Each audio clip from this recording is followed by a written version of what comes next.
tonight, let's begin with what is some kind of cherry news, especially as the implication of the monies that will be collected will be used for the advancement of rural electrification and the benefit of Nigerian people. So today there's an agreement between the United States and the federal government in receiving about 52.88 million US dollars as recovered assets from Diezeani Alison Madueke, Nigeria's former petroleum minister under the administration of former President Goodluck Jonathan.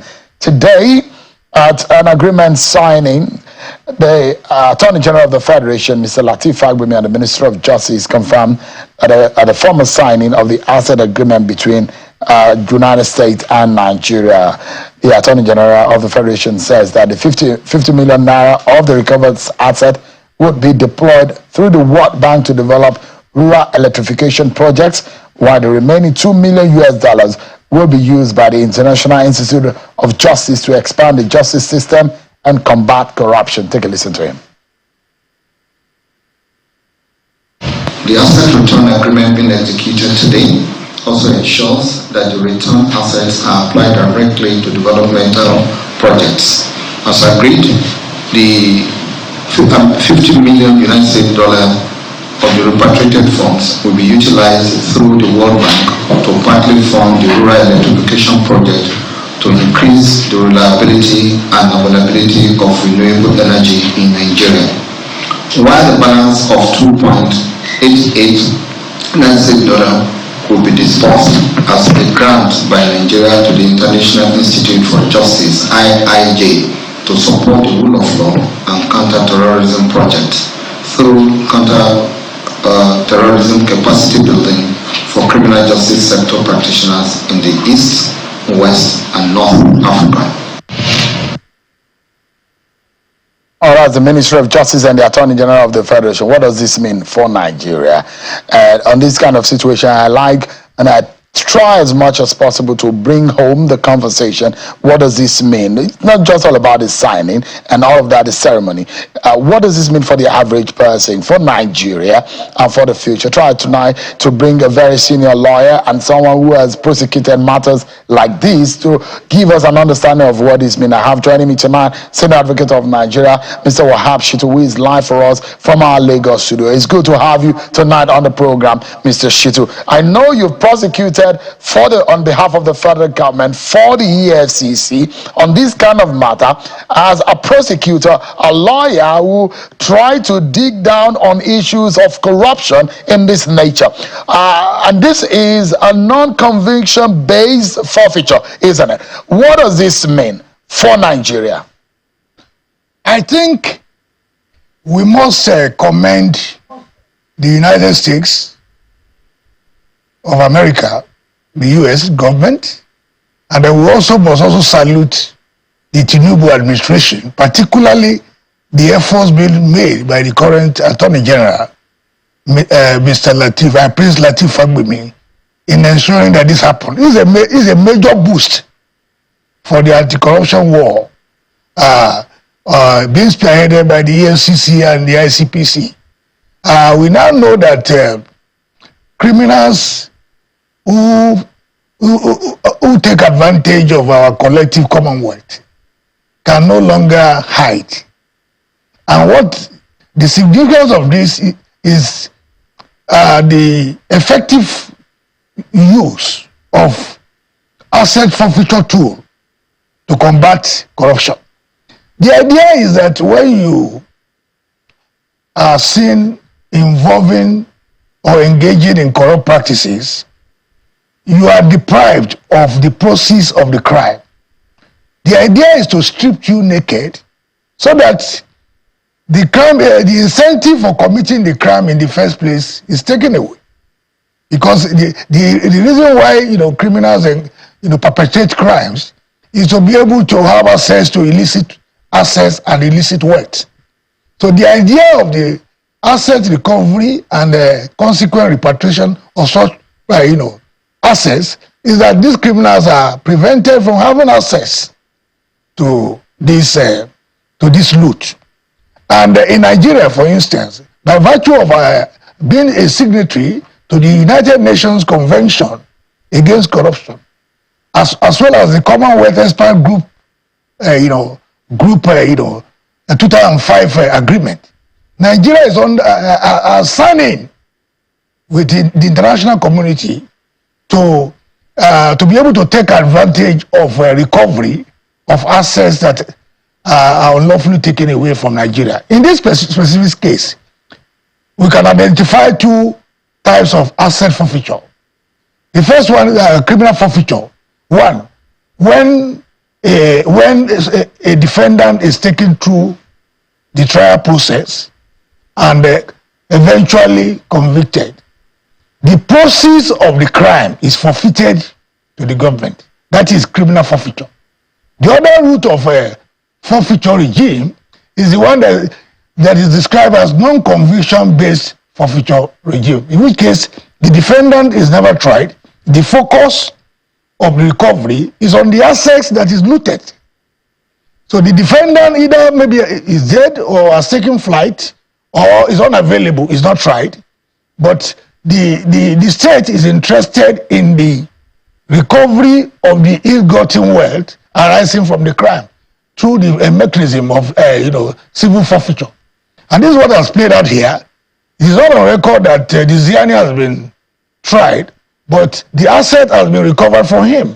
And now what you see play out today in the formal signing by the Attorney General is an asset agreement between the US and Nigeria. The US has recovered this asset and they have agreed to also repatriate these assets back to Nigeria.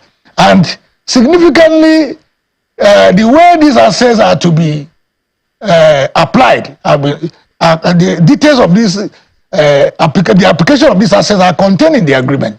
One, to fund, through the World Bank, to fund the rural electrification project.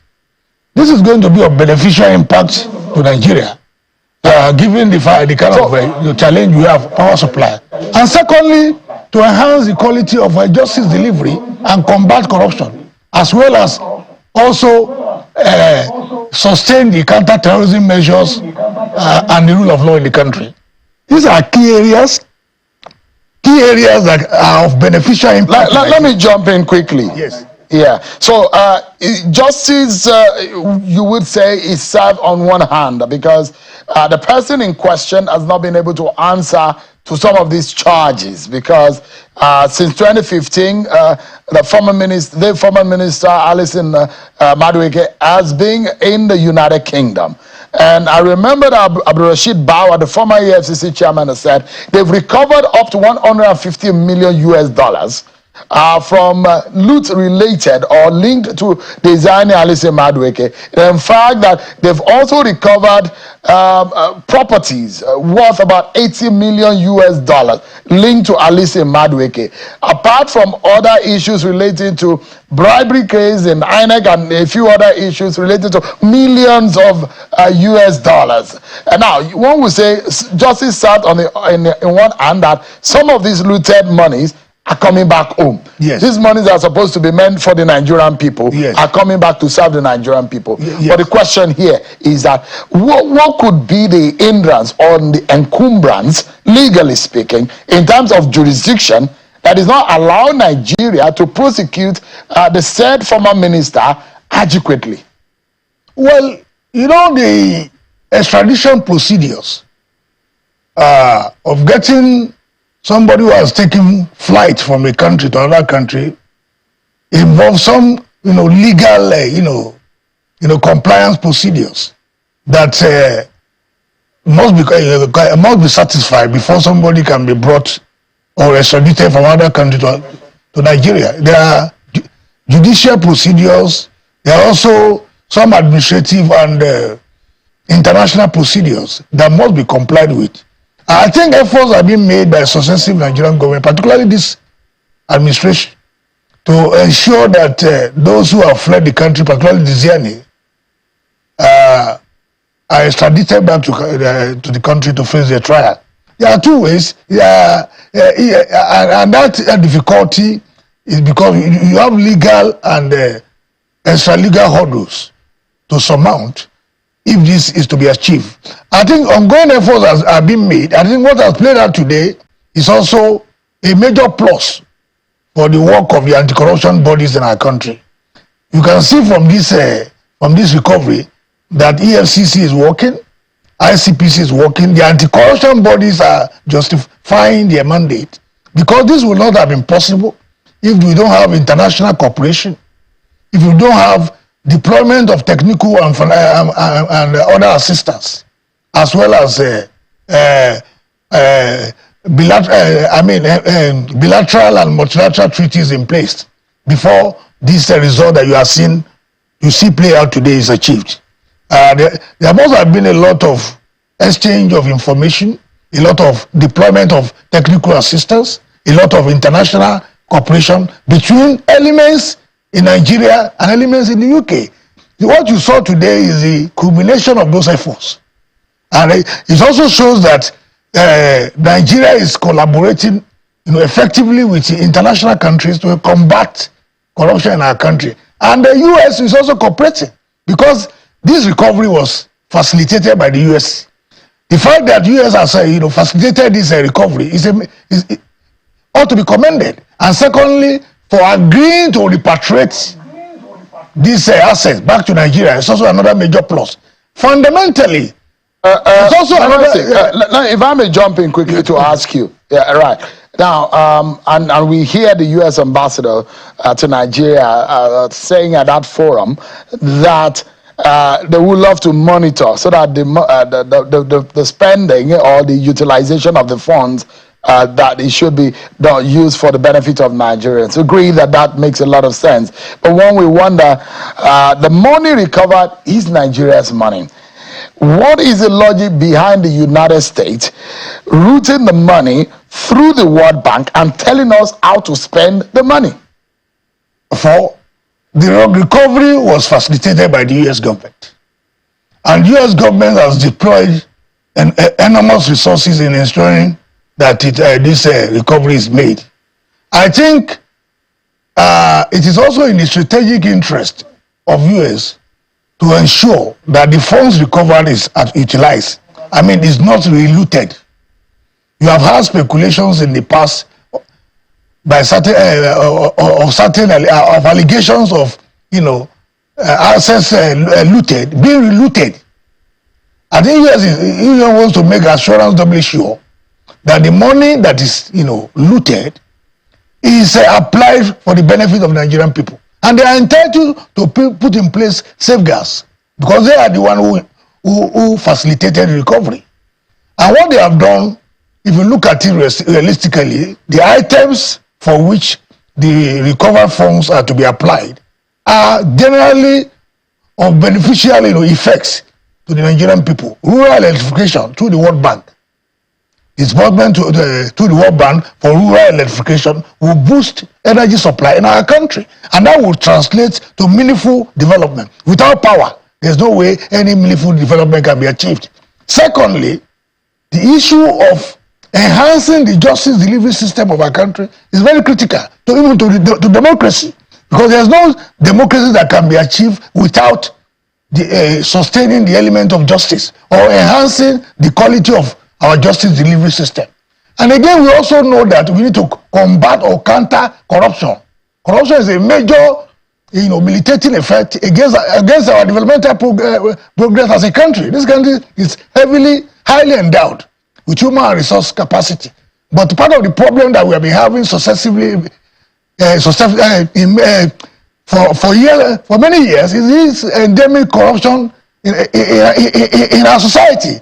The elephant in the room is corruption. So if funds are earmarked to combat or counter corruption, it is something that is likely to also benefit the country. And lastly, the funds are also to be applied to counter terrorism and also ensure the sustenance of the rule of law. So those items, rule of law, countering of terrorism, which is something that can militate against development, combating corruption, and then enhancing steady energy supplies. Those are items that will be beneficial to the Nigerian people. So, and the U.S. as a leading democratic country that is one of the leading with strong economies in Nigeria ought to know areas of critical needs that will be of beneficial nature to the country. And it is not just US that is putting this agreement into paper. It's a culmination of consensus between Nigeria and US on these areas. They must have, I assume that there will have been a lot of discussions, negotiations before this agreement was signed. And Nigeria must have agreed to those items for which these looted funds will be applied. So I think if funds are recovered, there must be adequate mechanism for application of the funds. And that also requires a lot of monitoring, a lot of transparency, a lot of accountability. So this agreement has shown that the two countries have signed into this agreement. So the temptation to believe that these funds will be diverted is not there, either on the part of the Nigerian government or the US government. And then the certainty that these funds will be returned is also guaranteed. I mean, from the side of the US government. I think if we recover funds for the US government, we are also entitled to set the template for the application of the funds. So I think transparency and accountability. I hope the US will not play big boy at that point to think that how would Nigeria determine for them, because there are those who, look, it's our money, we should be able to use it for what is best for our own people. But the question here is that we cannot rejoice I mean, it might be too early to rejoice, because I remember 4 years ago, Ibrahim Magu, the former AFCC chairman, had said that nothing less than 2.5 billion US dollars was stolen or looted or linked to Alison Madueke, Diezeani Alison Madueke. We're just talking about 53 million US dollars. That's just a paltry sum in the amount that we're talking about.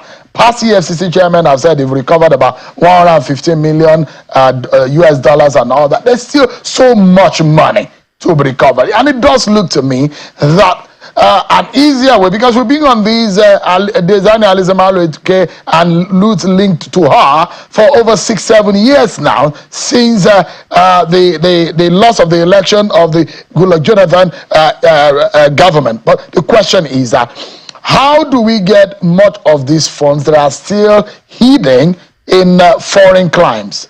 Thank you very much. I think we must accept the fact that there's a new sheriff in town now.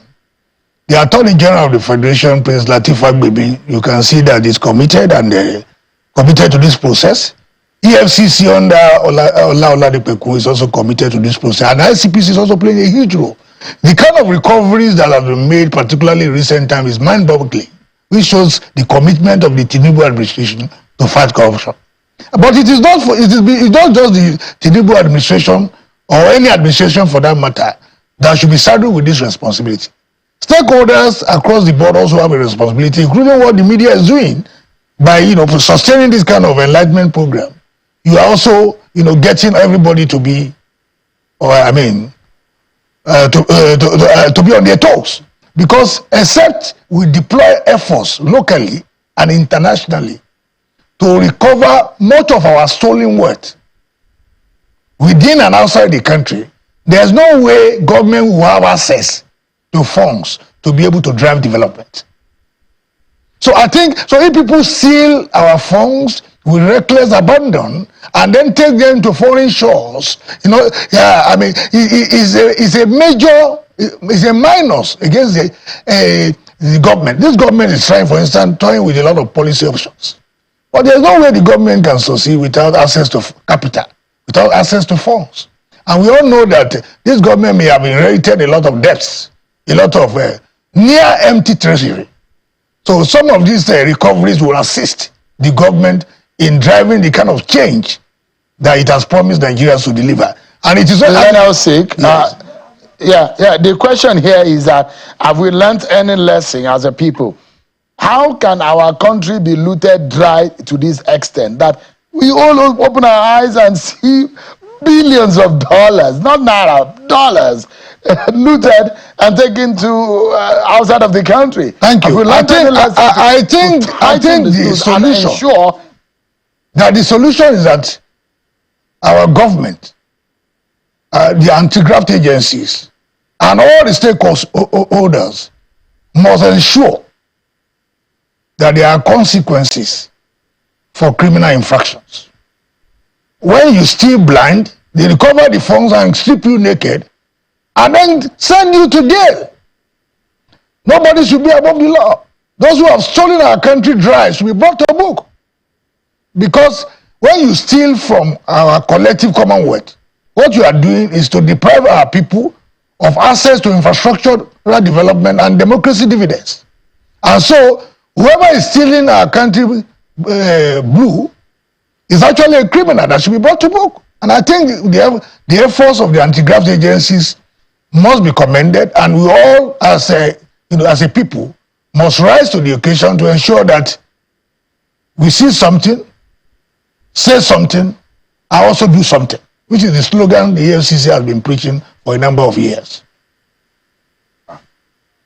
Mr. Wahab Shittu, very senior lawyer, senior advocate of Nigeria, and one man that has questioned and queried in the courtroom on behalf of the federal government prosecuting corruption cases. He's perhaps one of the most senior ones that have done that for Nigeria. Thank you so much. Thank you. Indeed except to add that I'm not Dr. Wahab Shittu. On this matter. I'm not Dr. Wahab Shittu. Very apologies, Dr. Wahab Shittu. Yes. Apologies. Yes. Last time I will address you as Mr. Dr. Wahab Shittu. Thank you so much indeed. I appreciate it.